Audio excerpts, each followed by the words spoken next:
Hey, in this video, I will show you how to get ChatGPT to roast your Instagram feed.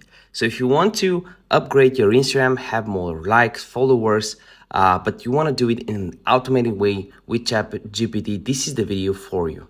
So you obviously need ChatGPT. To do that, you want to go to the App Store or the Google Play Store, click on search, and just type in ChatGPT and log in.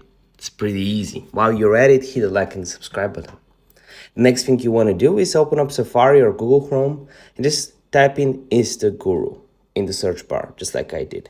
You want to click on Instaguru, which will open up ChatGPT, and this is like a plugin or an add-on.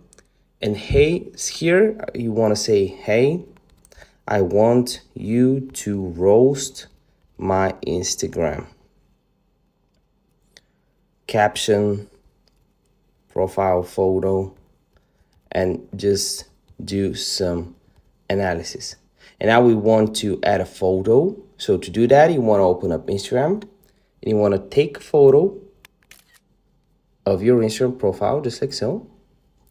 You want to go there, click on photo, add it in, just like so. And I'll click publish.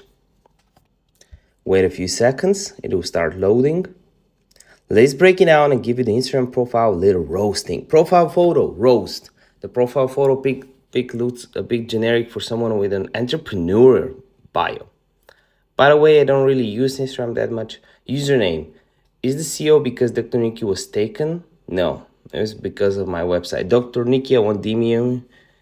Feels more like a disclaimer than an introduction. Okay, so it's actually really good. It talks about my highlights, talks about my feed, and so on, which is super handy. But your bio suggests a hustle that you're not reflecting engagement, 200 countries. What? It talks about my reach as well. Wow, this is insane.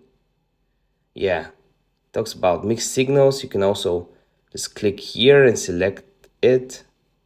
Wow, you can also read it out loud. It's actually very, very cool. So this is how you do it. Hit the like button, hit the subscribe button. See you next video. Bye.